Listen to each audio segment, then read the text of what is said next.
Black is closing the wealth gap. Please welcome the CEO of One United Bank, Kevin Cohey. Hi, Kevin. What's up? The owner of JB Bryan Financial Group, JB Bryan, of course. Hi, JB. To be here. Thank you. Senior Financial Advisor, Marie Deary. Hi, Ms. Deary. Hi. And the founder of the Black Business School, Dr. Boyce Watkins. Hello and welcome to the show, everyone. Let's get right down to the business of the money, honey. Why should Black people care about the wealth gap in America?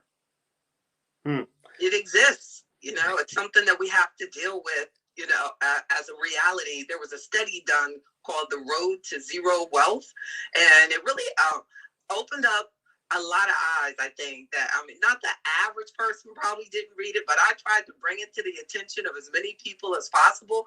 And it says that within the next 40 years, there will be the wealth for Black and people of color will be non-existent. So the gap now exists, but they're projecting that it's going to get even lower. And this study was done pre-COVID.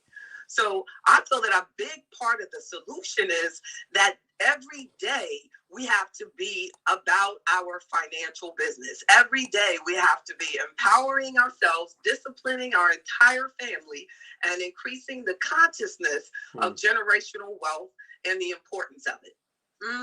Yes. Go ahead, Dr. Watkins. Yeah, I think that wealth is it's kind of that it's an easy equation to solve. It's just it reminds me of when I used to be fat. I used to have a big problem with weight. I in college you have the freshman 15. Well, I had the freshman 15 every year after after the age of 30. And what I realized was that when I was trying to lose weight, is that the solution was not complex. I just need to stop eating Twizzlers and start going to the gym. The hard work was doing it. I was really incarcerated by my bad habits. I didn't want to change. I didn't want to grow. I didn't want to evolve. And it wasn't until I had to really surrender, to a new type of thinking that I was able to actually make that transformation. So I think that when you talk about the wealth, the easy thing about it is that when you look at all the problems Black people have, social problems, educational problems, political issues, a lot of those problems are solved if you fix the wealth issue. If we really center ourselves on the one thing, and we really make that right, a lot of other problems will go away. So I really think this is the generation to do that. Marie, why should Black people care about the wealth gap? Well, I really agree, because in order for us to change our condition when it comes to finances, we have to develop what I call the smart money mindset. And we have to be disciplined enough to understand, like in basketball and football, there are rules. And we have to know the rules in order to play the game. So for a mighty long time, they did not want us to play the game. If you look back in 1863, and like I always said, when they were building houses and giving houses away in the 40s, we were never given that opportunity. So we never had the opportunity to create, build, or distribute wealth to our families. So now what we need to do is to develop those smart money mindset, which will enable us to do the things that we need to do to get ahead, knowing that we're starting from way back. Kevin, why should Black people care about the wealth gap in America? Well, because it's the root of all of our social, political, and economic problems. They all tie to this issue of wealth. As we all know, many of your social ills, everything from teenage pregnancy rate to unemployment rate, are tied to wealth. Now, let me try to put this in perspective for you. When we talk about this gap, what we're talking about is the average Black family has a net worth of, let's call it $17,500. The average white family has a net worth of about $177,000. That difference in family net worth we refer to as the racial wealth gap. When we look at it, when I think about it, I say, that's really not a lot of money, really. But what makes it so significant right now is the difference between having nothing and having something. Now, however, when you analyze the problem, it's not that difficult a problem to solve. But at One United Bank, we developed this program which we call One Transaction. And what we mean by that is Black people are only one single transaction away from eliminating the wealth gap. In the cities, the reason I asked you where you were is because in any city you're in, if a family has simply bought a house, you would have eliminated that wealth gap. There's a series of simple transactions that if you understand them, if you have the knowledge of how to execute the transaction, and that's what we're focused on at the bank. We're focused on, number one, getting people to understand that this is only about one transaction. And okay, Kevin, you have to make that clear for us. Okay, I understand. Kevin, I don't understand that either. Kevin, how can purchasing a house, which is going to immediately put them in debt, get rid of the wealth gap, when actually, when you look at it statistically, since 2007, 2009, and 2010, and Black families still haven't recovered from a loss due to foreclosures. It was a real estate dip. When we had the Great Depression, it slammed down on our community, mostly because we focus on real estate. So right there, what you said is a movement away from what will really close the wealth gap. I believe that the gap exists because we're not entrepreneurs. And if more banks like yours would actually focus on doing business loans so that we could have our own businesses, then we would have an opportunity that we deserve to build wealth over generations and give career opportunities. But going into debt and purchasing a house that generally many people, most that purchase now can't afford, it's a government plan. There's research that shows that a lot of the wealth problem is because the government has used the Black community to buy homes with these government loans and foreclose because of the premiums that they're paying on those loans because of the high foreclosure rate. Okay, So, Kevin, entrepreneurship is a much better. Let me break this down for you because there's several concepts that are critically important that it's mistakes. Okay. There's a couple of really important ones. Usually you want to buy a house or multifamily property so you can build equity. What I was but that could take 100 years in a Black community. That's number one. Two, you really misunderstand debt, and that's a major problem in Black communities. No, it's not. I understand. If you don't understand debt and you don't understand how to utilize debt to build wealth, you will never have anything. You're right, but you can use debt to purchase an asset like a business. Understand how debt works. Two, you got to understand how equity is you built. Need to understand how business is the foundation of the challenges that we face in our community. It's an issue really of not access to resources. It's an issue of financial literacy and us understanding as a people what we need to do to build wealth. I understand. This is not a difficult problem. Okay. I understand. You have to admit that you are biased. Hold that thought, JB. Kevin, I do want to ask you a question. Let's yield for a moment. Let's yield. Kevin, I do want to ask you, you talked about Black people being one transaction away from the wealth gap. And the thing that you mentioned was home ownership. What other transactions keep us away from the wealth gap outside of purchasing a home? Wills, life insurance, investments, stocks, bonds, understanding when and how to buy them. Not just real estate not just a home, but also multifamily real estate. So, Dr. Watkins, do you agree with that? Do you agree with those things keeping us one transaction away from that wealth gap? Well, yeah. But here's the thing. Here's what's funny to me. I'm laughing because y'all are really on the same side. I mean, what you're really saying is that debt is powerful. debt is not a good thing. Debt is not a bad thing. Debt is powerful. It's like drugs. Are drugs good or are drugs bad? Well, it depends. Are you using it to heal yourself or are you using it to become a drug addict? Too much debt is bad. Student loans, for example, we've OD'd on student loan debt because you don't make enough revenue. A lot of college graduates don't make enough revenue from their job to repay the debt. So that's why a lot of our Black college graduates are going to die in debt. But that does not mean that student loan debt is always a bad thing, because sometimes it works out, right? It's all about how you balance the seesaw. So when I see debt, I don't see debt as a bad thing. Most major corporations in America were founded on debt. Billionaires were created from debt. Debt is a form of leverage that can propel you financially to the moon. But because it's so powerful, you just have to be careful. So to your point, Ms. Bryan, I agree with you. I think that we know that bad loans are bad. We know that paying too much interest can be a bad thing.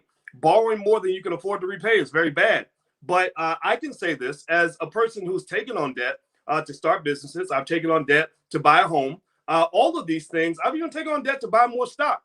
All of these things added to my net worth. None of them took away from my net worth.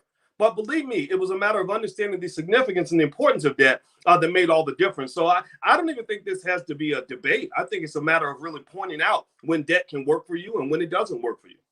Well, what's going to work for me right now is taking a quick break, and we're going to come back on the Tammy Mac Late Show on Fox Soul. So don't go anywhere, because this conversation is good. I feel like I can already close the wealth gap just by listening. We'll be right back on the Tammy Mac Late Show.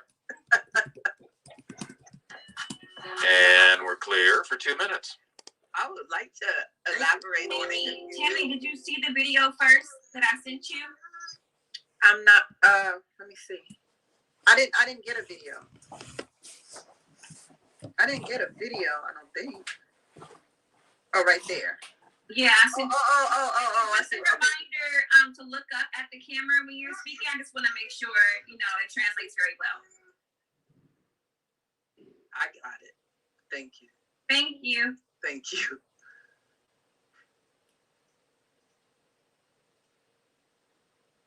I would love to elaborate on just that if we do. If not, we can go on to something else. No, you can elaborate. Alicia. Yeah, I'm here. I think that's perfect for where we are at this moment. Okay, so when we come back, are you going to ask a question? I'm gonna let JB. I'm gonna let JB make her point, and then I'm gonna go to that video. Okay, Kevin, you heard that? I heard that. Thank you. Thank you.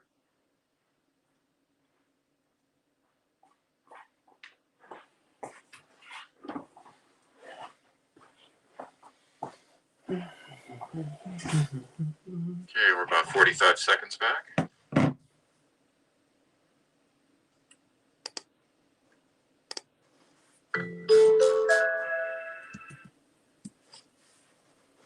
I mean, I would also like to elaborate on that. Okay. Alicia, are you hearing Marie's audio, or is that something that Got I'm 20 seconds. only hearing? Kevin? I can hear, but the connection isn't strong. Yeah. Marie, you keep Yeah, breaking it comes up. and goes. Yeah. We're back in 10, 9, 8, 7, 6, 5, 4, 3, 2, 1, and we're back. Welcome back to the Tammy Mac Late Show on Fox Soul. Tonight we are talking about the wealth gap. African Americans 8 times. White people are worth 8 times more financially than Black people. How do we shrink that? How do we get on equal footing? If you want more of this content, you can log on to foxsoul.tv, or you can go to our Fox Soul app. Just download that bad boy. You can go to Fox Now, Fire TV, Roku, Tubi, Zumo. You can go to Apple TV, caffeine.tv. And we would love for you to chat with us, because we chat right back. We are live in this very moment. So please chat with us on YouTube right now. JB, you were talking about this wealth gap. Go ahead and make your point. Well, my point is that Kevin was sharing that one transaction away would get rid of the wealth gap. And he mentioned several of those transactions and other things afterwards. But the one thing that he's really promoting is home ownership. And when we look at the last 50 years and plus since the March on Washington, home ownership for Black people is about the same. Home ownership is great, but you have to be in it for the long term. And it's basically residential home ownership is a savings tool that over the long term, maybe it will work out for you. But unfortunately, our Black communities get hit the hardest when we get to times like we're in now. So JP, are you suggesting that home ownership doesn't create wealth? What I'm begging for is for our leading Black bank to consider doing business loans. Because over that same 50 years, businesses have grown. So imagine if our businesses, or businesses like mine, I started my business 25 years ago with only my own savings and investing. There was no bank that was interested. I challenge us and I challenge our Black banks to consider saying that our wealth gap is because of lack of business ownership. Kevin, I want to give you a chance to respond to that. I will say that Yelp has seen a 60% surge on Black businesses. People are looking to support and buy from Black businesses. So does One United support Black businesses financially by creating and giving them loans? First off, we understand Black businesses and what the opportunities are and what the opportunities aren't. And so when you're thinking about businesses, first off, what I do agree with is we have an opportunity that comes out of now about 50% of our businesses disappearing as a result of COVID. Yes. So we lost half of our businesses. And the way those businesses are structured, i.e. not being structured so that your goods and services are sold through the internet, which is the real opportunity. Capitalism has undergone a reset. It's both an opportunity and a challenge because a lot of us are still thinking about business as it existed before COVID. Brick and mortar. Yeah, brick and mortar. That's over. We have to recreate our entire business model so that we're participating not just in local economies, but regional and national economies. So in the rebuild of our businesses, it's all about technology and how to sell products using technology. That's the unique opportunity set that we have in front of us. But it's not the key. Businesses are a very small part of an economy.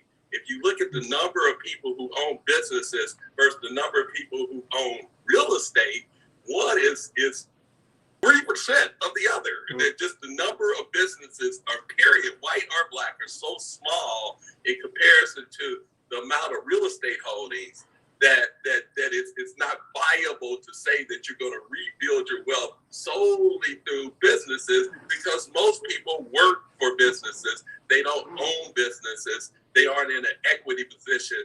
And I think what JB is getting at is that more people should own businesses, and those businesses should be supported by Black banks. Maybe they should, maybe they shouldn't. Running a business they don't have to. We don't have anywhere else to work right now. We have to start our own businesses. I have created a business network that is free, and every week we talk about business strategy. It is important. If you look at businesses it's right vital. now, I will tell you, if you look how do we recover from COVID? Name a successful Black business outside of One United. I am a successful Black business. I started my firm in 1995, and I have fed and housed over my career. That's all we need is for every Black person who wants to start a business to get the opportunity and not have to struggle as hard as I did and get some capital from a Black bank and then any bank, but also ours. Marie, you wanted to weigh in? Go ahead, Marie. Understand the difference between equity, the small impact of small businesses, the higher rate of failure in small businesses, and the need to reinvent yourself. Afroeconomics is here. I can support you. Well, let's yield. We're going to take a yield. We're going to take a yield here, JB. We're going to take a yield and yield to Marie. Great. I work with small businesses every day, And for us to change, we have to change our mindset. We have to understand the rules of a business, understand the structure of a business. Most of the businesses, small businesses that I work with, don't know the business structure. They don't know the importance of taxes. They don't know the importance of interest rate. So you go to buy a house and you charge 15% interest, while somebody may be charged 3% or 8% interest. So if we cannot, and if we don't change our mindset and develop and be a student of understanding business, we'll forever be Let's talk about that for a minute. Let's talk about the mindset of Black people when it comes to money and the wealth gap and debt. I just ran across this video. Comedian Lil Duval, who's also become somewhat of a musician, if you will. He's had a #1 hit on the Billboard charts, believe it or not. And it was interesting what he said in terms of how he feels about credit. And since in the last segment, Dr. Watkins, we talked about debt, good debt versus bad debt. I want you to take a listen to what Lil Duval has said about credit. I don't know why people care about credit so much. What do you mean? Oh, well, you don't care about real estate. So. No, even with real estate. To me, with real estate, if you can't buy it, don't get it. That's in anything. Like, I don't understand, like, why do we feel like we have to get loans on something? Or just save up and get it. Woo!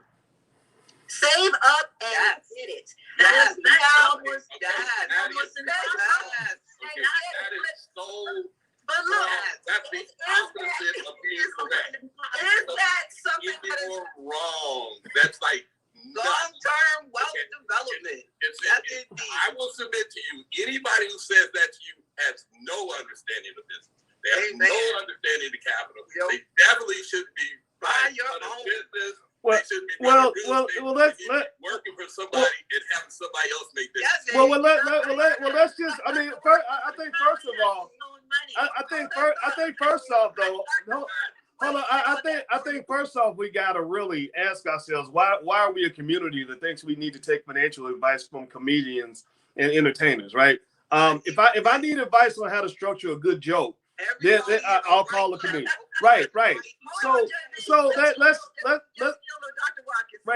keep it 100 on that, right? It doesn't mean his opinion's invalid, but what he's stating is what they call a risk preference. It's like if you talk about COVID, how should you respond to COVID? You ask 10 people. Some people say you should never leave the house no matter what. Somebody else might say, well, you got to go out and you got to go to work to take care of the kids. Somebody else might say, I want to go on vacation. I'm not worried about it. I have a healthy immune system, right? Different people have different levels of tolerance for risk. So a person who says, if I can't buy it with cash, I don't want it. That's just a person who has a low tolerance for the leverage that comes with debt. That's okay, but that's not the right answer for everybody. It's not a one level of discipline. Right. That's true. That's true. I have to say this. Back in the day, that's really how our parents and grandparents and great grandparents. That is how they lived. They would say, if I can't buy it with the cash in my pocket, then I should not have it. Right. And let me tell you what. But that would not work. I actually got that from my great grandfather, who said that if you can't afford it, don't buy it, and if you can't buy it with cash, don't buy it at all. And so now I do have a rather healthy habit of saving to buy what I want. And I think that's important. I think that's important. But remember, hold on, wait a minute, wait. But that's not always true. My grandma, who taught me about wealth, she was the same way, but she grew up during the Great Depression, so she had a very conservative mindset. When it came time for me to go to college, I could not pay for that with cash. Now I could have sat there and worked at Arby's for 10 years to save up the money and started college when I was 30, but instead I took a loan, flipped that loan into a lot more benefit long term. And it's a matter of using debt carefully. It doesn't mean that debt's for everybody, but it does mean that there are times where debt can do wonderful things. Jeff Bezos couldn't have built Amazon and been worth $270 billion if it wasn't for debt. Elon Musk, Elon Musk. No. Elon Musk made but seriously though, like if you don't talk about it, Elon Musk made $100 billion this year because of debt. So debt is not criminal. Debt is not bad. Like there's no one size fits all approach to any of this. That's the thing. I'm not saying that you're wrong. I'm just saying that you're not right all the time. And I think we have to accept that. We're going to take a quick break. You, Marie, JB, hold on to your thoughts. Listen, this is what I got to say about debt, and particularly college debt. All I want for Christmas is my $27,892 loan paid off. That's all I want for Christmas. Can you help me, Kevin? Can you help me over there? That degree got you. That degree got you where you are right now. We'll be right back. The reason you're talking to us right now is because of what that debt did. And we're clear. That college degree. It's because of that college degree. Which you got from the debt. They could have been working at Arby's. But that's good debt. Not in graduation. But not necessarily. But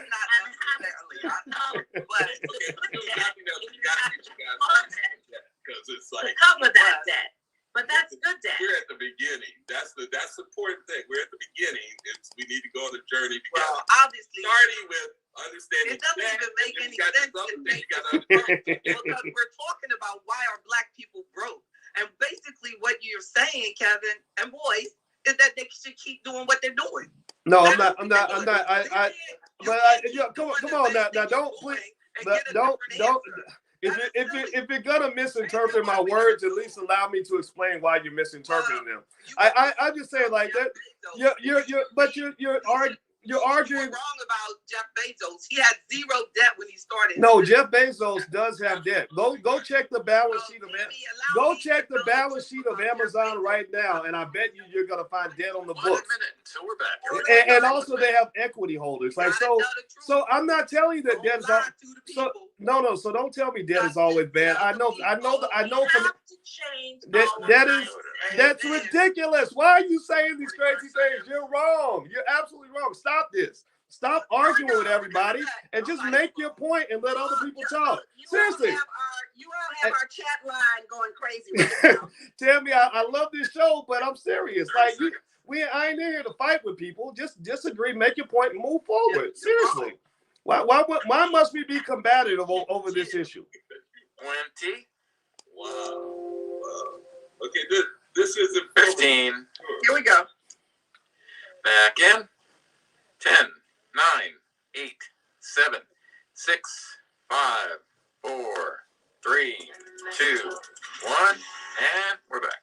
Welcome back to the Tammy McLeod Show on Fox Soul. Our soulmates are chiming in here, so let's see what they have to say. From Black Beauty Trending, credit should be used to leverage. You understand that? That's a business term. That's business.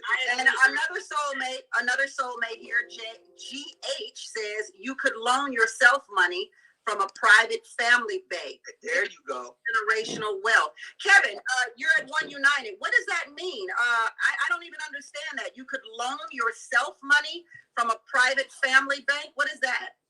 Well, it's a continuation of the conversation that we're having, and at the root of the problem is financial literacy and how we convey information. Here again, we have people talking about everything from that doesn't work to I want to do the same thing that my great-grandfather or great-grandmother did. Those are belief systems that aren't rooted in economic reality. And more so than anything else, that's where this wealth gap comes from. Is we at this point, we're still as a people working on having a rudimentary understanding of how money works, understanding the trade-offs between risk and a reward, and how to build equity in our society. And even with benefit, I thought it was telling the story you talked about when you talked about your student loan. And just in talking to you, I'm sure you got so much benefit out of that education and will continue to get that benefit, but you somehow detach that from the fact that without the loan, you wouldn't have been able to get it because you wouldn't have been able to pay for school. And so that's the wonder of debt. That's the wonder of leverage. There's no major company that's ever been built, period, that would have been built without debt. Certainly no modern age company. So can I elaborate on that? JB, yes, I'll give a chance, but we got to let one person finish their thought before we break in. So okay. go ahead, Kevin. Okay. All right. Number one, okay. Without debt, you're not going to have enough money to be able to take advantage of the opportunities that a capitalistic system offers you. You can't function effectively in a capitalistic system without debt in mass. Does that doesn't mean that there are some individuals who save up enough money to do whatever they want to do with the money they save up, but that's not a model of success. That's an exception. It's this understanding this. What we spend as Black people, our biggest challenge is we sit around imagining obstacles being in our way that don't even exist. Interesting. Now, Please, I understand why with that. Okay, the reason we don't have the money is real. We were slaves. They freed us. They didn't give us no money. They didn't give us no property. They didn't give us no education. But in addition to that, they had laws and were prohibiting us. They did not give us a 40 years. So the reason we don't have wealth is real. But what's stopping us from growing that wealth is the lack of a basic understanding of how money works. And well, that's it's interesting it's because interesting because Marie talked about. Hold on. Marie actually talked about the mindset, Kevin, and I do believe that's kind of where you're going, is how we still have the mindset of my great-grandfather. We still have the mindset that just because I'm in nearly $30,000 debt for my school loan, that it wasn't a good investment because now I have this debt. So with that mindset, it's kind of preventing us from moving forward and taking those risks that we need to take debt-wise. And Marie talked about that mindset. So go ahead, Marie, and go ahead. In order for us to move forward, we have to continue to educate ourselves, investing in ourselves. When we speak about debt, the average person will think, well, maybe I can charge my credit card up and it's okay. When Jeff Bezos and whoever started their business, they had access to credit, not access to debt. They had access to credit, whether they had a CFO with very good credit that could have signed on the dotted line, or they themselves had good credit. So we have to be able to understand the value of our credit. We have to understand the value of the debt. If you owe the IRS, you owe the franchise tax board, that is debt. And you cannot go to one side and say, I give you a loan. Oh, by the way, I have X amount of money that I owe the IRS. I have X amount of money that I owe the FTB. That is that many people cannot get from under. So changing our mindset will say, okay, what is the importance of my credit score? Dr. Watkins, thank you, Marie. Dr. Watkins, there is a quote on the Black American Money website that reads, "Building up wealth is the ultimate form of community activism." Mm-hmm. Break that down. Yeah, because money is power. You live in a capitalist society, and you live in a capitalist democracy, but democracy is like the little brother. Capitalism is the big brother. That's why you can't get anything done in our government without having wealth and assets, because the wealthy people control what your politicians do. So if you go study things like the Powernomics philosophy with Dr. Claude Anderson, things like that, I agree with his approach in the sense that if we solve that wealth problem, we can then solve the political problem, the educational problem, the problem with the police, the media problem, all the other problems. And so ultimately, if you really think about it, you think about the day-to-day life of a Black person in America, and why do you feel oppressed? Why do you feel depressed? Why do you feel suppressed? Why do you feel like you don't have a voice? Well, a lot of it's because every day you got to get up and go to work with people that hate you. And so the ability to liberate yourself from that is not just the key to your freedom, but it's the key to your mental health. Racism will drive you insane. And I know in my experience as a Black man, who's had many jobs, terrible jobs. I grew up in poverty, all these other things. I remember, even when I got to the point where I got a PhD and I was supposed to be a successful man, I did not feel successful. I still felt like a slave. I was making a lot of money, but I was just a high-paid slave at that point. And that's when I began to dig deeper into things like what Ms. Bryan was mentioning, entrepreneurship. I'm a big believer in that. And so my conclusion on that, though, is that, I don't believe every person wants to be an entrepreneur, but everyone should own a piece of a business, right? You can own a piece of a business by investing in an entrepreneur. You can go and buy shares of stock in companies that are out making money. There are a million different ways to make that money. And I will also say this, when we talk about this debt piece, I'll tell you, Amazon.com right now has $25.3 billion worth of debt. And they're not a stupid company. So I'm not going to sit here and say that we're wrong or right about any of this. I'll just say, though, that the access to credit, like Marie mentioned earlier, which to me is very connected to the access to debt, that's extremely important. But it's the responsible use of debt that helps you to become successful. You don't want to be sloppy with it. So, JB, how do you feel about stocks as a way of bridging that wealth gap? Stocks. I'm an investment advisor. I trade stocks every day. That's what my firm does. JB Bryan Financial Group, a registered investment advisory firm. I help thousands of family over. And how does that help to decrease the wealth gap? It's tremendous because you are buying parts of ownership of businesses. And also at the same time, it's very important to me as a part of Afroeconomics to make sure that people are investing correctly at work. Because if we have investments, we're much more likely to have it through our 401k plan.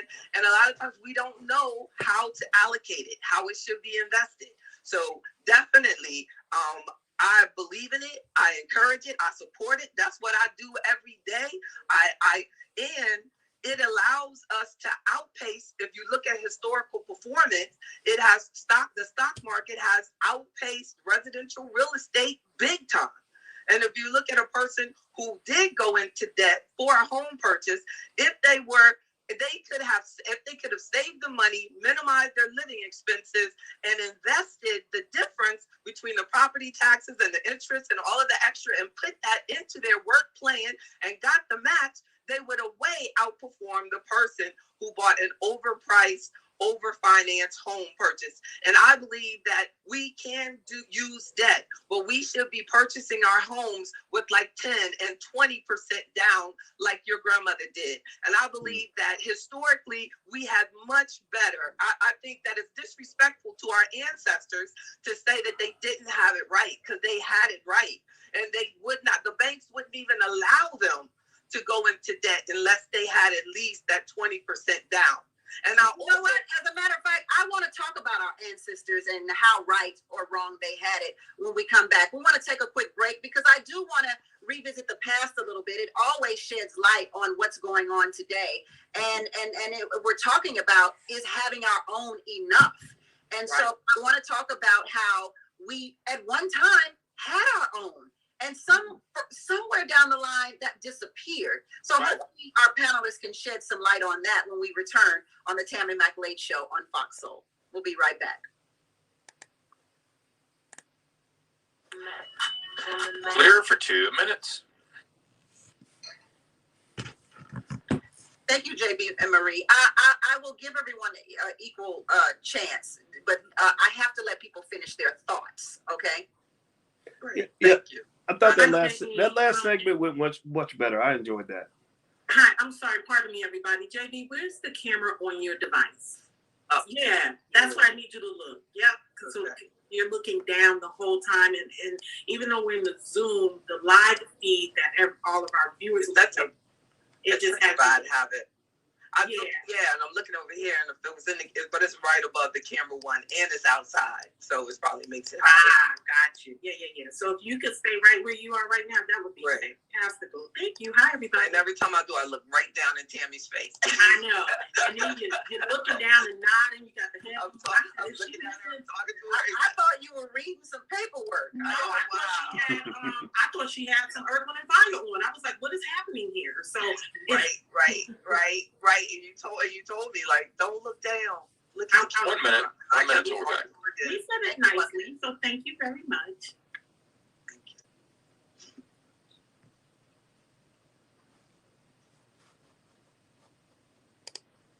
And this has been a very spirited conversation. I wouldn't think there would be anything to disagree about when it comes.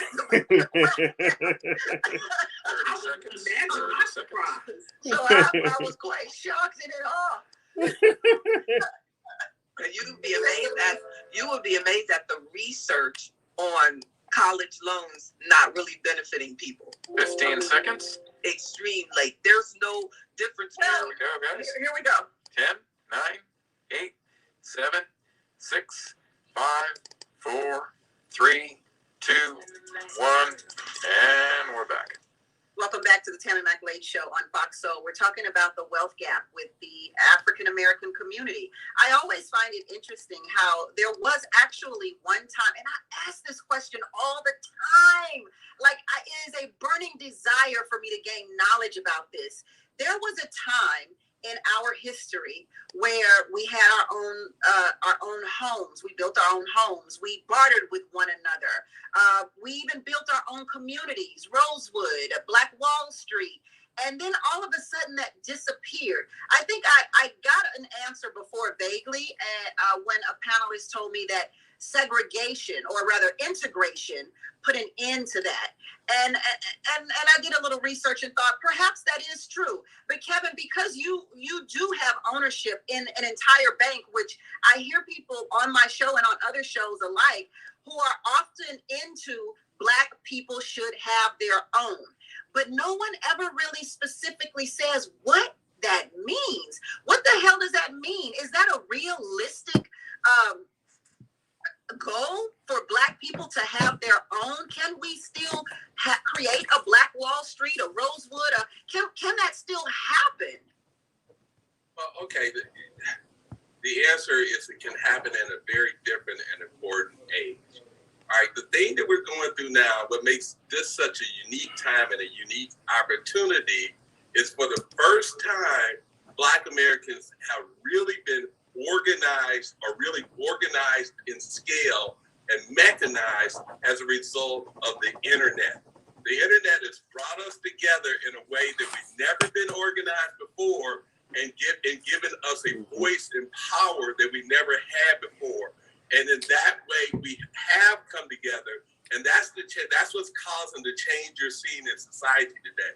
So when you see the protest movement, for instance, you got to know that some Black man getting killed by some vigilantes in South Georgia has been going on since 1619 when we got here. Absolutely. Or a Black man getting killed in an urban street corner like Minneapolis, Minnesota. That's been happening for hundreds of years. There's nothing new about that. What is new is even though Martin, Malcolm, back to W.E.B. Du Bois and the whole crew, they all knew the importance of being organized, but they didn't have the vehicle for organizing in scale and enacting change. So we have a unique opportunity as Black people, coupled with our allies, to create social and economic and political change in our When you say couple with our allies, do you mean white people? Yeah, white people who support what we're doing. When you look at the protest movement, you see it's not just about Black people. Remember, our issue, what we're doing is we're promoting the development of our democracy. Black people have always traditionally played the role of improvers of the democracy. We really believe in things like all men and women are created equal. with liberty and justice for all. It's us and our trials and tribulations that made America's democracy a real thing. The thing that these white people came up with, the so-called founding fathers, that wasn't a democracy that was sustainable. That was all about rich white property owners. What makes America America, what gives America its strength is one, us, but it's the diversity of who we are. So we are coming together. We are organizing in a more important and significant way than when we had small segregated communities and we had a few. So then you don't believe that our community should be segregated again. We should have our own in that instance in a Black Wall Street power. We should have our own, and that's what we have. See, what's happening now is we have to understand that we have power like that never existed before in the history of this country, because the internet allows us, you're experiencing it right now. This is the internet organizing us as a people, which that's why the police departments, which have been in need of reform for hundreds of years, are finally getting reformed, is because of the power that we have as a people. We've never had this. And this power translates into many different things. One, it does definitely translate into understanding the business opportunities you have. There's never been a better time to get rich than now. Never been easier than now to actually make some real money. I'm sure JB would agree with that. It's always a challenge for a Black person in America to actually make any kind of money easy. Do you believe that we can have our own now? Is that plausible today, having our own? Only if we're willing to grind, because the way you're defining your own, you have to redefine your own. We have to understand the world we live in and how technology has affected the world we're in and created. We have more of our own now than we ever had. We're organized at a level, we have the power to execute. We're okay. I totally understand. I'm going to share about this. This is a great opportunity, I feel, for bankers to consider getting into commercial loans specifically. But JB, I want to talk about, I understand you apparently have a problem with One United Bank. I love One United Bank. I love One United Bank. Air those grievances out. No. But I'm going to make sure that is shared. I think it is understood. I think we understood it at 9:05. And even if it was XYZ or somebody. But my question is, can we as Black people have our own Black Wall Street again? Does that work in today's system? And the reason I was bringing up the banking part is because we do need to have capitalization. That would help. I mean, everybody is saying that we understand that, but is it possible? My question is Black Wall Street, is our own neighborhoods where we own banks, where we own restaurants, where we own grocery stores, where we don't have to buy from anyone but Black people, is that viable today? Is my question. That's what I'm saying to you. That's what you got. You got to understand your community down is not the person who lives down the street from you. It's the I understand your answer, Kevin. I'm trying to get an answer from JB now. I don't think that is necessary because of the technology and the level that we are now. I believe that we can have a massive Black commerce network, but it has to go beyond just being on the streets. Okay, understood. I want to give Marie answer that same question. Marie? I don't believe that in this day and age, it's necessary. I think we should continue to harness the power and learn to reshape the things that we are doing, but I don't think it's necessary now. So you're on the same page with Kevin. That's understandable. Dr. Watkins, what's your thought about that? Are we capable of doing a Black Wall Street? Is that viable in this day and age, 2021 almost? Anything's possible, because we can do anything. We just have to put our mind to it. And right now, to Kevin's point, there are digital Black Wall Streets being developed. If a person wanted to go through this whole holiday season and only buy Black, that's possible. You've got massive networks like We Buy Black, things like that, where you can buy everything you want from Black people. So that's doable. Now, the next step, though, is culture. Economics and wealth is culture. There are a lot of communities where entrepreneurship is very cultural. You don't even think about going to get a job.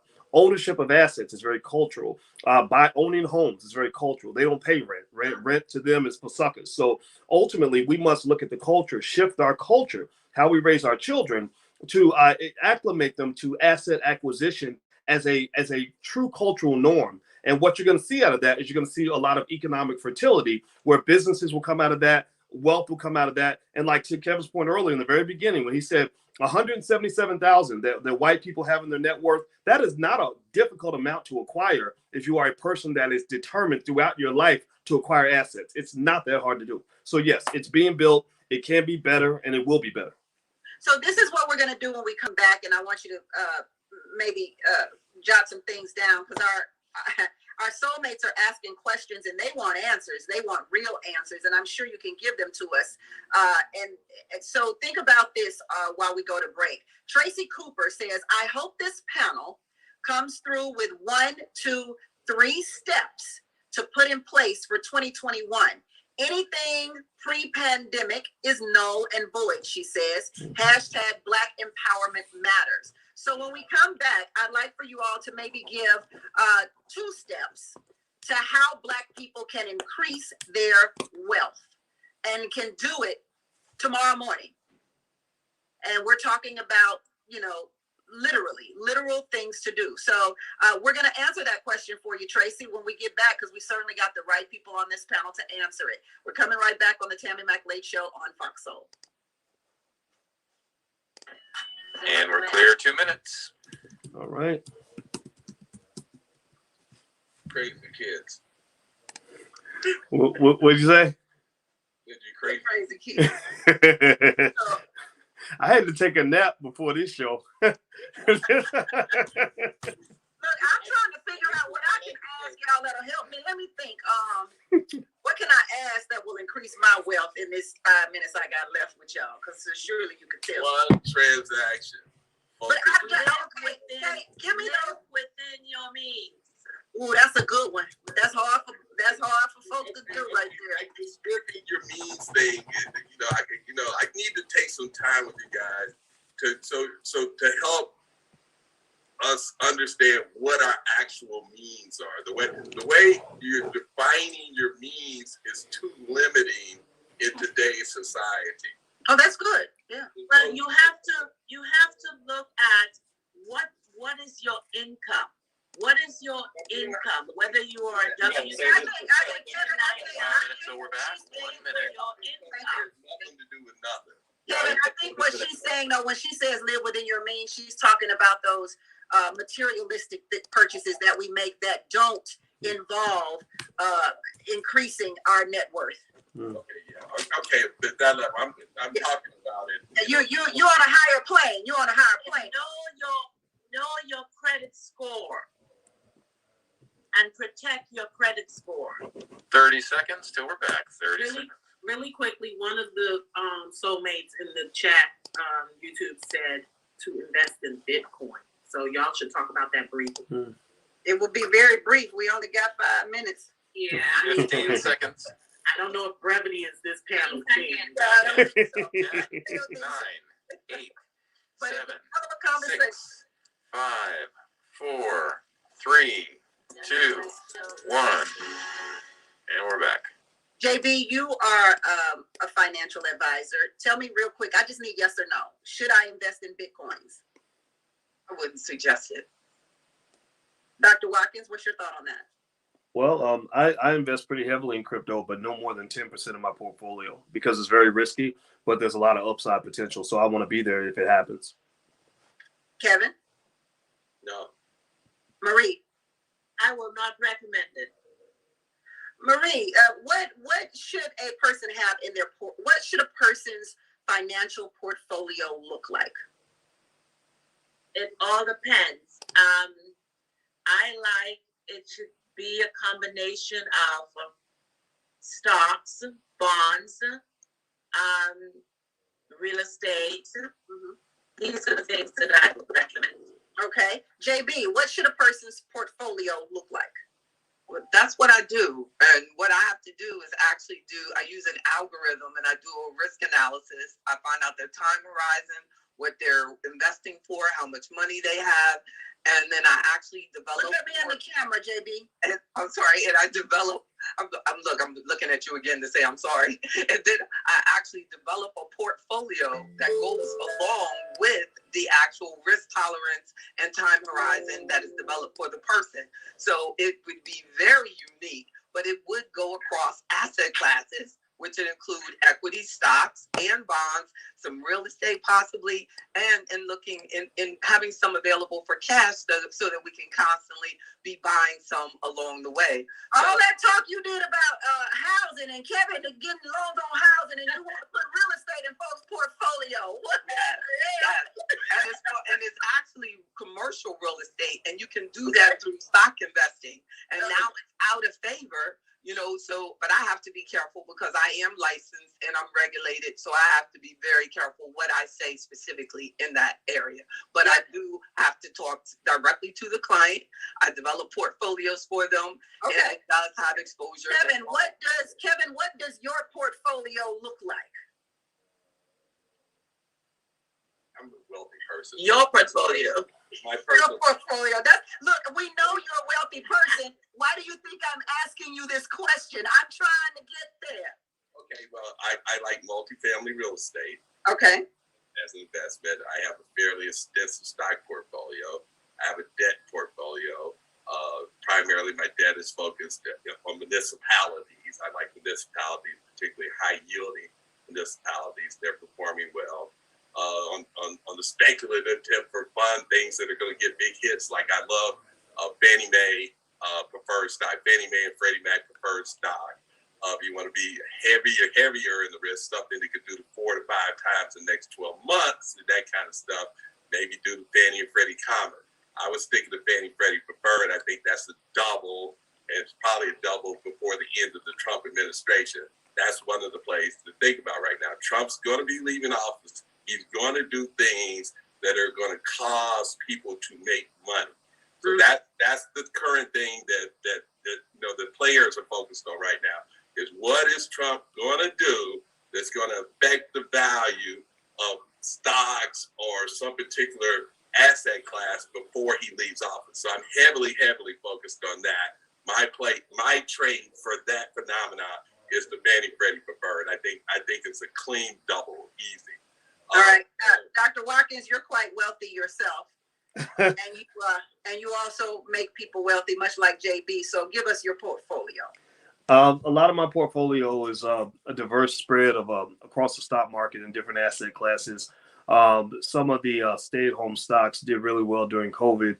I have a lot of recovery stocks in the portfolio. I like to write call options actually on some more volatile stocks, and spread the risk out a little bit. And then also I like crypto.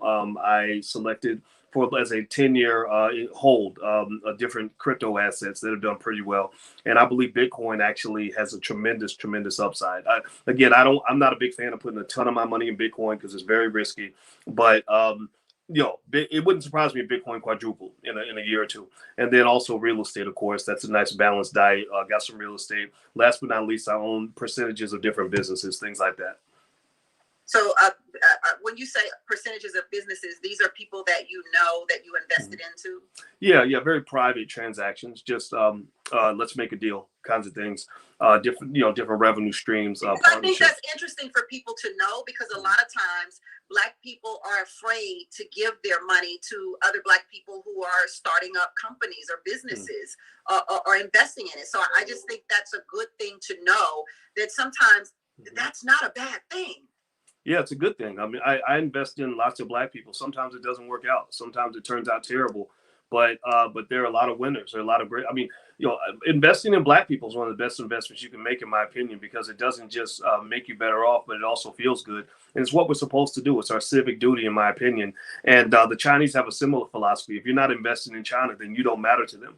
And I think Black people should do the same thing. Put our community first. That's it. Ooh, I've always felt that way. JB, I know you can agree with that. You started to show off with that one. Yeah. Invest in Black people. And I know, Kevin, you can agree with that one too, right? Invest in Black people. Yes. I believe in investing in people who understand what they're doing. That I would not invest whether they were Black, blue, green, purple, if I didn't feel that they both had a quality concept. Well, absolutely. Yeah, we don't mean, we don't mean just giving your money away, throwing your money away. I think we are. And I like that flag in the background. That is America at its core. At its core. Marie, thank you so much as well. I know you believe in investing in Black people too, huh? Yes, I do that every day. Education, education, education. Well, thank you all for educating us tonight. This, if you don't mind coming back, this conversation certainly deserves a part 2, because we barely touched the surface on the things that we could do to decrease the wealth gap in the African American community. So thank you all for being on the show tonight. I appreciate it so much, and the knowledge that you dropped on us on the Tammy Mac Late Show. Until tomorrow, it's a blessing to be in your box on Fox Soul. Bye, y'all. Thanks. Bye. Thank you, guys. Thank you. We are clear. Good night, everyone. Thank We you so gotta much. have you all back. I need this panel back. That's great. So say yes now. Thank you. Yes. Yes, I'll be back for sure. Yes, I'll be back. Nice to meet everybody. Hey, Kevin, I have to say this. Terry. I have to say this, Kevin. I went to open up some accounts at One United. There's a One United in LA on La Tierra. La Tierra? No, La Brea.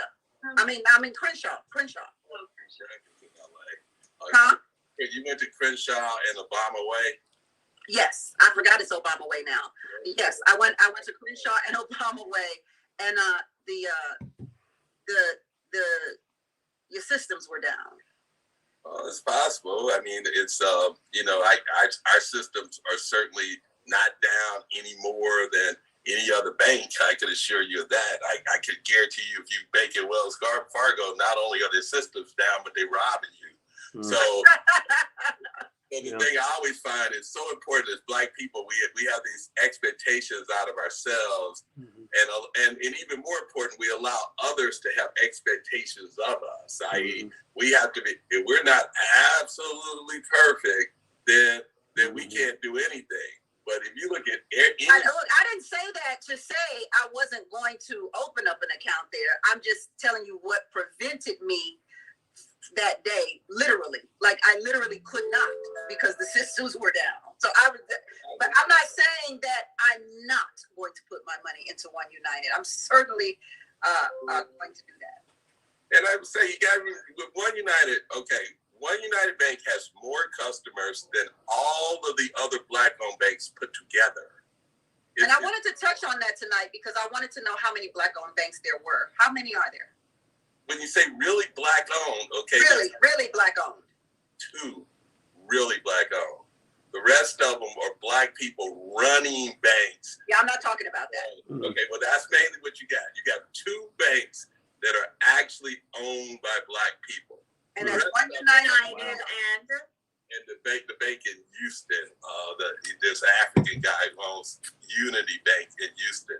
Really? From Houston? I never heard of Unity Bank before.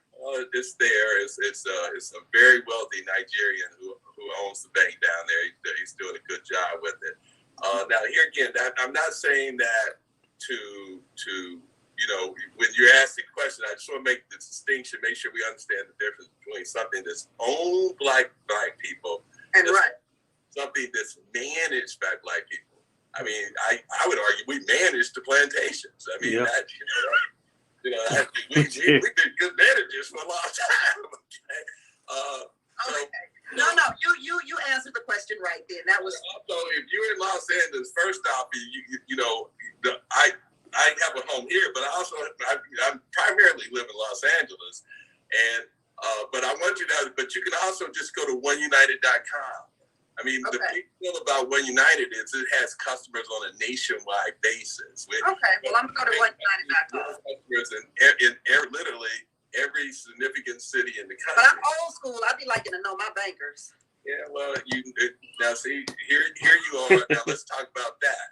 Okay, do you know the CEO of Wells Fargo? I didn't say. Well, I know the CEO of United now. I bet you that. I bet y'all know the. There you go. You see, so I don't know the CEO of Wells Fargo, but I do know my bankers at Wells Fargo. I know them by name. I know my UPS man by name. You know, people touching my money. I want to know who you are. I agree. And all right, the show's over, and I know all of my producers are going, say bye, Tammy. Thank y'all. Please come back. Please come back. Please. We will. Thank you. We'll be back next time. Drop me a note. That my primary office is in Crenshaw and Stocker. So I need to know when you're there, so I can just come say hi. Have a good night, everybody. Nice to meet you. Bye, Dr. Watkins. Bye-bye. Okay. Hey, what's up, everybody? So what y'all think? Let me see. I'm looking at some of your comments. Y'all know I'm still waiting on my new glasses to get here. I can see up close without my glasses. If I put them on, you become blurry. But I can't see far away without my glasses. So Tristan Holt, Black Bank. Let's see. Dr. Anderson needs to be at the next one. Yeah, Dr. Anderson. He should be doing everything, But he you get older, so. It's kind of tough. Yeah, I don't. You know what? I'm gonna tell you the truth. I like Tammy. I like the show, but I don't like going on a lot of shows because I think with this panel, I felt like it just wasn't like the best panel.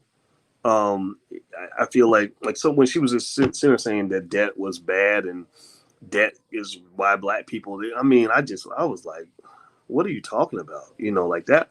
And I'm just not gonna get in there and get into no ragamuffin argument, over some stuff that I understand, right? But it was just very. I was like, how could you say that? Like, what are you talking about? Like, this is wrong. Like, stop that. And I agree. All that yelling and screaming and fighting. I mean, she came in like for blood. And I don't know. How do I feel about One United Bank? He seems like a nice enough guy. I'm not so much into the whole conversation about allies. Maybe I'm a pessimist, but I don't think allies are going to do anything for Black people. I think that we got to do it ourselves. I think we have everything we need to at least get things going. I don't think that we necessarily have to wait for anybody. But it would be nice, like if they paid reparations or if they made capital available to Black businesses and to Black people so we could buy houses. Because wealth is easy, actually, if you have access to capital and you're not stupid. Wealth basically comes from the ability. Think of wealth like a roller coaster. All you got to do is get on the roller coaster and get a seat on the roller coaster, and it'll take you up. So you got 3 roller coasters: stocks and bonds. The wealth is being created there. Real estate, the value of your house rises. You get paid just because the value of your house went up. You didn't do anything. Or owning a business, because the business owners tend to make the most money. So if you understand basic economic literacy and then get access to capital, that means that when you see a good opportunity, you have the economic weapons you need to pursue that opportunity. So access to capital, really white people have it easy. Honestly, if we wanted to solve the racial wealth gap, which we can have another conversation about that later.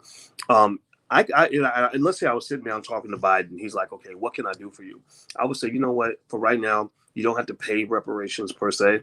Just give Black people access to $5 trillion or $3 trillion in debt. Just give them $3 trillion in interest-free or very low interest debt so that they can actually go build their businesses. And then what I would do is I would take some of that money.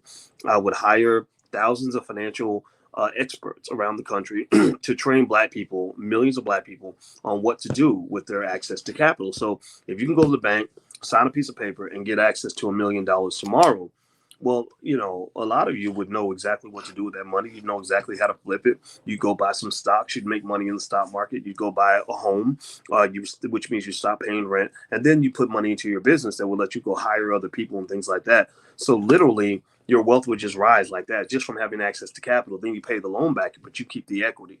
So that's, it's not a complex issue, but I can't say all that on somebody else's show, which is why I have such an interest in having my own platform.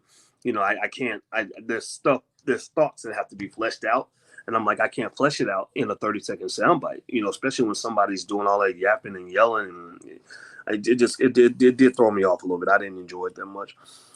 Let's see here. Dr. Watkins should have had the most airtime. Yeah, well, it is what it is. I'm not gonna sit and pretend like I'm better than anybody, but some of the stuff I heard was like, really? Did you say that? Banks, at least in the traditional sense, are relatively soon to be obsolete due to crypto, possibly. Learn what to do and what not to do. Black liberation is a team sport. Yes, it is. The look on your face told it all.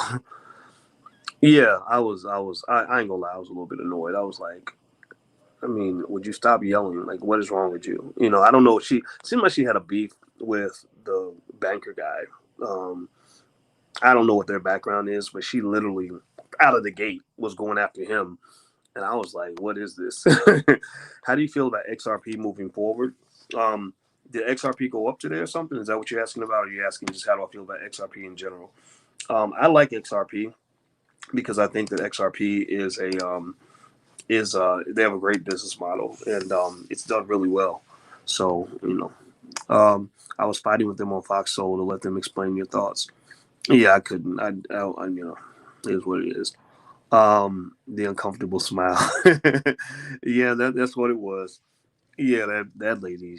I don't know who she is. I'm not trying to attack or anything, but my God, it was just like, please stop. Like, stop it. Just shut up. Yeah, I didn't understand why are we arguing about the racial wealth gap? Like, we know it's there. Just give your opinion and let other people talk. Like, why are you letting? Like, why are you fighting? I don't understand. She said you were flat out lying about Jeff Bezos. Yeah, that was the idea that Jeff Bezos and Amazon have zero debt is borderline ridiculous. I didn't even know how much debt they had. I just Googled it. They have $25 billion worth of debt. So for her to say that they did it all with no debt was like the craziest thing I've ever heard. I've never heard somebody say something like that. The Amazon is worth over $1 trillion. I don't think there's ever been $1 trillion company built with no debt. I'm not sure, but I don't even think there are that many $1 trillion companies to begin with. I think Apple, Amazon, and maybe Microsoft, they all got debt. So, are you kidding me right now? Like, did you really say that? What made you go on this show? I like Tammy Mack. They're very respectable. it was just like, okay, sure, why not? It's Fox Soul. I respect the platform. I just think that they could. I really think that I could help them find some better experts. I feel like, I'm not gonna talk bad about anybody, but y'all can read my mind. If you've been watching me enough, you know what I'm thinking. Amazon and Apple are the only $1 trillion companies. Really? I thought Microsoft was over. I thought Microsoft hit the $1 trillion mark. Let me see. Let's see. $1 trillion companies. Let's see. Amazon, Microsoft, Saudi Aramco, and Alphabet, Google's parent company. So Google hit, all of them hit $1 trillion in the last 2 years. Amazon passed $1 trillion in September 4th, 2018. Microsoft hit the $1 trillion mark June 7th, 2019. Saudi Aramco hit $1 trillion December 11, 2019. And Alphabet, Google's parent company, hit $1 trillion on January 16, 2020. So there apparently are four $1 trillion companies. I'm going to write Tammy Mack and tell her she needs to collaborate. Well, don't make it a diss. I don't want to make them feel bad. I ain't gonna lie. That lady, when she wouldn't shut up, I was like, would you please stop? Just stop it. Like, be quiet. Like, learn to listen. I swear, like that is like a pet peeve of mine. Somebody who does not know how to stop talking and listen. Anybody who's like that, they're kind of a bully. Like, it's like a bullyish. And the thing is that we think women can be bullies, but some women that just don't shut the fuck up are bullies. Like, they think that I'm gonna be a strong black woman. I'm gonna go and yell over everybody and scream and holler and go berserk. No, you're being an asshole. Like that. That's not. There's nothing strong about that. Strong women know how to be quiet and listen and respect the opinions of others. They don't feel like they got to go and put their balls on the table and yell and scream at everybody. Seriously, like that's tacky. It's irritating. Like, people don't like that shit. So anyway, let me be quiet. Let me stop. See, now y'all done got me in trouble. Got me in here talking. Now this poor lady, it might get back to her, and she's gonna think I'm dissing. I'm not dissing. I'm just saying, be more polite. Like, make your point. and then let other people make their point. And how about this? How about instead of fighting, why can't we just both have a perspective that deserves respect? That's it. Just, okay, give me your point of view. I'm gonna give you mine. I ain't gotta agree with you. You ain't gotta agree with me. But I'm gonna share what I gotta share. You share what you gotta share. That's how you have a good conversation. All right. The sinister intonation of buy black, only black, bank black. Yeah, I think that's good. I think that buying black is very important. It's people in general, too many people loud and wrong. Yeah, the wrongest people are the loudest ones. She was listening to respond, not to understand. That's true. Boy, you're a heavyweight of economics. I know a few things, but I can always learn more. I'm just trying to get smarter. Oh, better at this. Can you expand on your reaction as the only panelist seeing crypto's upside? Yeah, I thought that was wrong. I really do. I think crypto. I didn't. I don't think you should leverage your whole future on crypto, but I really think you want to be there when it happens. The experts are doing this. I was very surprised that no one else saw any value in crypto, and I think that part of it might be, honestly, when crypto first came out, when Bitcoin was really getting talked about, and it was really more so 2016, 2017. I read an entire book about crypto and blockchain and everything else. I meditated on it. I looked up the history of money to really think about, like, what is money? What is currency anyway? How do you create money? Like, what does that mean? And I concluded that Bitcoin was as real as fiat currency. Every bit is real. And the difference comes down to belief. Who believes in it? If you believe in it, it becomes real. If you don't believe in it, then it doesn't exist, right? So when I started seeing more people believing in Bitcoin, that's what got my attention. So you started seeing major fund managers, millions of investors. You started seeing a lot of these exchanges starting to offer crypto for speculative purposes, and they also started offering crypto for transactional purposes. PayPal is now going to allow you to make transactions with Bitcoin. That to me is very big, because the more you use something, the more real it becomes. Bitcoin's becoming more and more real, and it is a commodity that is of limited supply.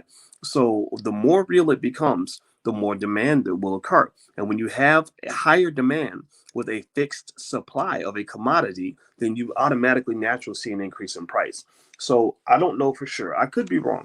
That's why I didn't put all my money into Bitcoin. If I knew I was going to be 100% right, I'd put 100% of my money in Bitcoin, because the projections that they're talking about for Bitcoin are insane. Like, they're literally saying 20,000 will be the level where you'll look back and say, damn, I can't believe I could have bought that for 20,000.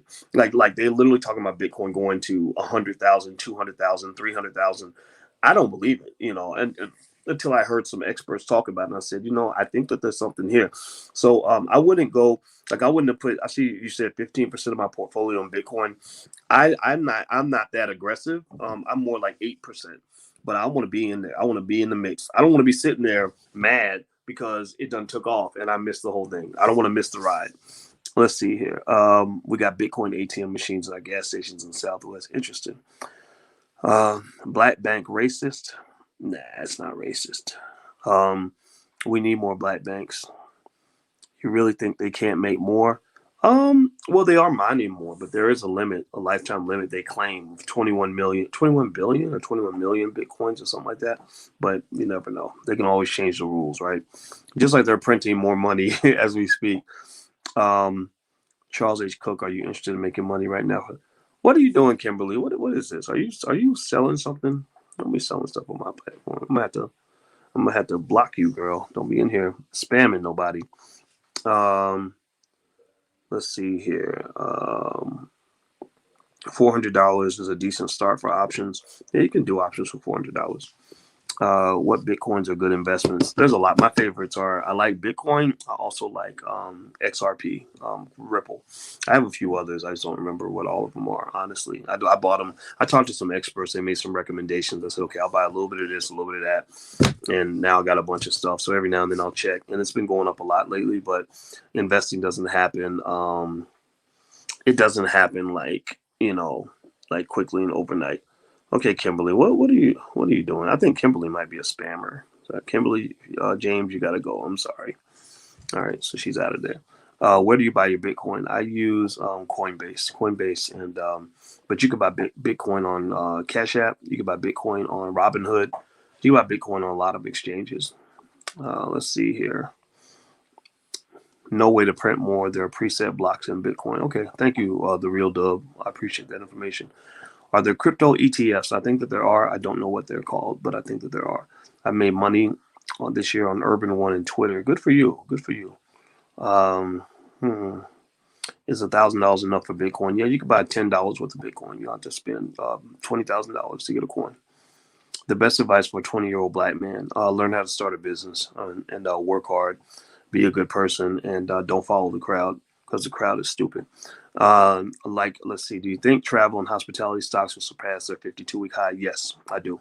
I think these stocks are going to take off and blow up after COVID is over.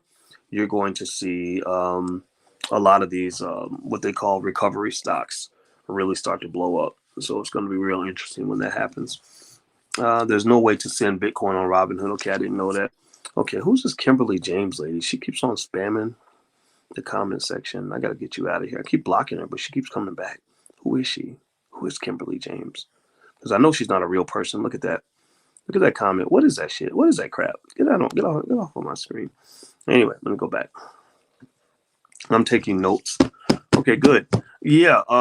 Actually, if you want some stuff that can help you, if you have kids and you want your kids to learn about wealth, we have a program for kids at blackmillionairesoftomorrow.com. And also there's the text number. You can text boys to 31996. I'll text you guys periodically, a couple times a week, let you know when we're live, stuff like that. And then also, if you want to, we got some other stuff going on. Firstsharestock.com. That's where you can actually go and get free information from the Black Business School and learn to buy your first share stock. So feel free to go there too. Can you give financial advice for Black couples that are soon to be engaged? Yeah. If you're talking about something formal, if you go to the blackloveblueprint.com, I have a whole curriculum on love and money. It's theblackloveblueprint.com. But also, if you want my advice, I think taking the time to really know what you're walking into financially, in terms of what's in his or her wallet, what debt do they have that they're dealing with, also what's inside their head in terms of financial decisions. So, for example, with Alicia is much more conservative than me. Like she grew up in extreme. I grew up in poverty. She grew up in extreme poverty. So she's very frugal when it comes to money. Like she really still thinks that we're poor. So what happens is that we have to talk about how money is spent and how the financial decisions are made. Because as an entrepreneur, I'm a little bit more of a gunslinger. I had to sling money around in order to make things happen. Whereas she's had a job her whole life. So her thinking financially is just different from mine, and it does require communication. Because that's what she wants, right? She wants me to give her a voice and to include her on financial decisions. But what she does in exchange is she allows me to take some of those risks and just lets me know that she's got my back, which I appreciate also. So it's a negotiation, right? It's really a matter of kind of having those conversations and making sure that you understand what page the other person's on so that you don't end up with any confusion, things like that. What's in my wallet? Nothing right now. It's probably empty. Let me see here. No sense of unity and a plan is what's stopping us from building wealth in Black America. Yeah, but I think that you can make a plan on your own and with your family. I kind of don't really get into the whole fairy tale of 40 million crazy Black people getting together on the same page and doing the same thing at the same time. There's just too many different types of people out here. It's too much. I ain't gonna lie. Like sometimes, and maybe it's just from where I'm standing, because I get approached by so many different people, so many great people, so many wonderful people that are very positive. But then you got crazy people out here that just want to destroy. They just want to destroy everything. And so, so really, it's like you're not going to get everybody on the same page, but you can get certain people on the same page. Like us right here, right now, we're talking in the middle of the night together because we're on the same page. So I focus on the people that are on the same page, and that's just what it is. Have you heard of an investment app called Fundraise? Is it a scam? I don't know about Fundraise. I've heard of Fundrise. I haven't heard of it being a scam. When's the next Black Business School special or sale? We just had one on the Black Wealth Bootcamp. Actually, the Black Wealth Bootcamp is still on an early bird discount if you want to join. We start classes on January 7th. The Black Wealth Bootcamp is really good for anybody that wants to reduce their economic dependence on the corporate plantation. So that means if you want to either quit your job or you want to keep your job and just know what financial security looks like for you and how to position yourself properly in that way, then feel free to go to blackwealthbootcamp.com and take a look. It's a really good program. It's very popular. People love it. Early comment on cash being debt. I don't think cash is debt. I don't think cash is debt. I don't know what. I'm sorry. I wish I knew what you meant. But I don't know, Kemp. I apologize. I don't think cash is debt. But you're talking about credit being debt. Yeah. I didn't understand. I ain't gonna lie. When she said, they don't need debt, they need credit, or they didn't have debt, they got credit, and I was like, what's the difference between credit and debt exactly? Are you talking about a credit score? Because she was talking about Amazon or something and saying that they didn't have debt, they had credit. I'm like, what? And she said, if you have a CFO who has a good credit score, I'm like, so you're telling me that Amazon was funded because the CFO had a good credit score? Amazon's $1 trillion company. What are you talking about? Like, I didn't, that part threw me off a little bit. I mean, I'm sure there's maybe a technical variation. I mean, right, you talk about credit, you're talking about credit score, credit worthiness, etc. But if I have credit, then that's very deeply connected to debt. The only thing I can think of is maybe like a line of credit, right? So if I have a line of credit, it's an option to take debt if I want to, right? So that's the only distinction I can think of. And I don't think that's what she meant. I thought, I was confused. I was like, what? I don't understand. So, and just the whole debt conversation was like, I'm in the twilight zone right now. Like, you're really sitting here trying to tell me that debt is always a bad thing. Are you? My head's about to explode right now, because debt it's just economic. It's leverage. It's powerful. Do you know? Check this out. Did you guys know if they were to ban debt in the United States, do you know that the whole economy would totally crash? If they were to ban debt right now, the whole economy would crash. Your kids couldn't go to college. The value of your home would plummet. You would lose your job. The whole economy, your stocks would drop 80%. Like, if they ban debt, the whole economy would die. So debt is not always a bad thing. Debt can open some doors. Debt is I call it a financial time machine. It's a financial accelerator. And what do I mean by that?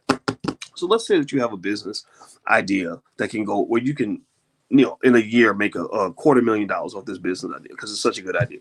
But you need $30,000 in order to get the business started. So you got two choices. You can either get a loan for $30,000 if you're lucky enough, you have good credit or access to capital, right? Or you can wait and save $30,000 to start that business.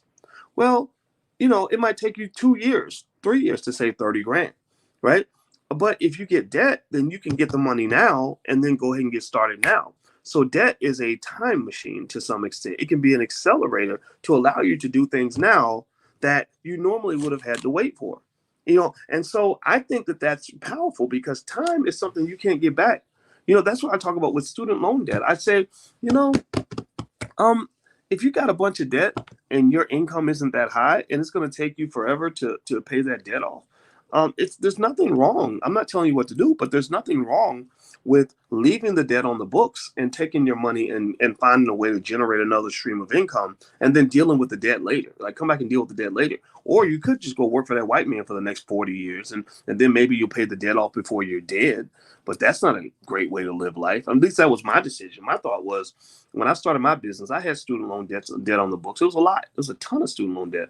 But I was like, I'm not paying this stuff now. I'm going to go live my life and I'll come back to you later. I'll come deal with you later. So there was a long period of time where I did not have a good credit score. I did not care. I had cash. I had everything I needed. I was able to buy everything I needed with cash because I figured out a way to get cash flow.